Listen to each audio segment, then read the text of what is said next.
Secretary of Education didn't get the job without a fight. Betsy DeVos was sworn in after a contentious debate in the Senate, and it actually took a vote from the vice president to break a tie. Now, during the campaign, President Trump discussed a $20 billion plan to expand school choice. And education experts say with Betsy, they are in the position now, it's only a matter of time before Trump's administration puts forth a proposal. So what is expanding school choice and what does it mean for our education system? We got an expert in the studio, a native, David Kim. David is the founder of the C2 Education, a tutoring and test prep company. First location in Timonium, but several of them now. That's right. All right. What was your reaction to her being sworn in? Well, I mean, there's a lot of issues with kind of school choice. I think on paper, it sounds great, right? Being able to have the option to, buy whatever car you want, whatever clothes you like, being able to send your child to whatever school, in theory, increases the competition within those school districts and tries to weed out the underperforming schools.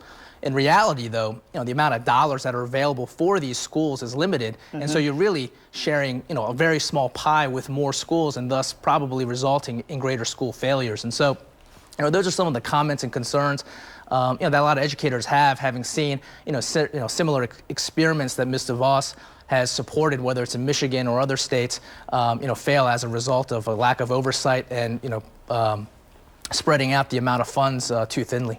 What's the concern that how this could impact public schools? Well, the concern is that you'll have a flight of students out of the public schools to, for-profit charter schools or some of the parochial schools that are available today, resulting in less funding at some of these public schools that are already in desperate need of more funding. And for folks who say, well, this gives people who can't afford a private school an opportunity to get a chance at a better school. What do you say to those folks? Yeah, so I mean, the issue is, are we going to be providing enough money to each of these schools to really provide a quality education? Some of the charter schools that were opened have proven to be not as effective because of a lack of oversight. And so I think the big concern that a lot of folks have is that we can't just willy-nilly reallocate dollars that are going to the existing public schools to new charter schools without making sure that the level of competency and the quality at these schools are above par where they are today. A lot of folks are really scared about what this could mean for public schools. Absolutely.